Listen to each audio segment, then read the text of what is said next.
सोनल के साथ संडे की बात में आप सभी का स्वागत है। आज की कहानी का शीर्षक है अंतिम पत्थर। एक मछुआरा नदी की ओर जा रहा था। नदी के किनारे जब पहुंचा तो उसने देखा कि अभी सूरज की रोशनी नहीं हुई है। धरती पर काफी अंधेरा छाया हुआ है। सूरज के प्रकाश की प्रतीक्षा में वह नदी के किनारे पर बड़ी मस्ती और आनंद से टहल रहा था। सहसा उसका पैर किसी चीज से टकराया।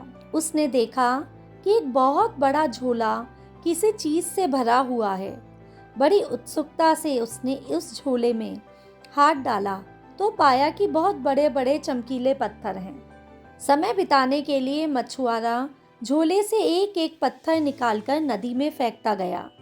उसे सूरज की प्रतीक्षा थी। समय बिताने के लिए मनुष्य कोई भी कार्य कर लेता है। वे कहाँ सोच पाता है कि कार्य अर्थपूर्ण है या नहीं। उसने झोले के सारे पत्थर एक एक करके फेंक दिए। जब अंतिम पत्थर उसके हाथ में था तब सूरज ने अपनी किरणें धरती पर फैला दी। उस प्रकाश में जो अंतिम पत्थर हाथ में बचा था वह साफ झलक रहा था। उस पत्थर को देखकर वह दंग रह गया। उसके हृदय की धड़कनें बंद सी हो गई, सांसें रुक गई और आंखों से आंसू झरने लगे। गहरे पश्चाताप से वह फूट फूट कर रोने लगा, क्योंकि उसने जिस चीज को पत्थर समझकर फेंका था वे अनमोल हीरे थे। अपने हाथों से वह करोड़ों के हीरे पानी में फेंक चुका था। सिर्फ अंतिम पत्थर को देखकर वह अंधेरे को कोस रहा था। अंधेरे के कारण वह चमकीले पत्थरों को समझ नहीं पाया। उस मछुआरे की आंखों को हीरे पहचानने की क्षमता तो थी, परंतु अंधेरे के कारण उसे भ्रांति हो गई। वह नदी के किनारे शोकमग्न बैठा हुआ था। इतने में वहां एक महात्मा निकले।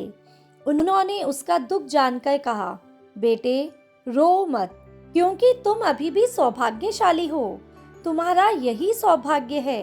अंतिम पत्थर फेंकने से पहले सूरज की रोशनी निकल गई। तुम्हारी आंखों की रोशनी ने हीरे को पहचान लिया। यह सुनकर मछुआरा अपलक नेत्रों से महात्मा को देखने लगा। तब महात्मा ने उसकी पीठ थपथपाते हुए कहा, अब अपना होश संभालो। ये अंतिम पत्थर भी बड़ा मूल्यवान है। यह एक हीरा भी तुम्हारी जिंदगी को रोशन करने के लिए काफी है। महापुरुषों ने भी जीवन संदेश देते हुए कहा है, यह जीवन भी अमूल्य संपदा है। जीवन की अधिकांश क्षण हम व्यर्थ की सोच में, प्रपंच में और दंगे फसादों में बिता देते हैं। सबसे बड़ा आश्चर्य यह है, संपदा के व्यर्थ जाने का पश्चाताप भी हमें नहीं होता। इसलिए भगवान महावीर ने कहा, जागो, जीवन के मूल्य को जीवन के रहते समझ लो। जीवन बीत जाने के बाद जागने का कोई अर्थ नहीं है। अतः जीवन के रहते हुए अपना विवेक दीप जला लो, ताकि जीवन मूल्यवान बन सके।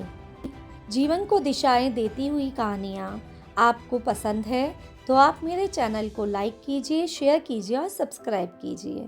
Thank you.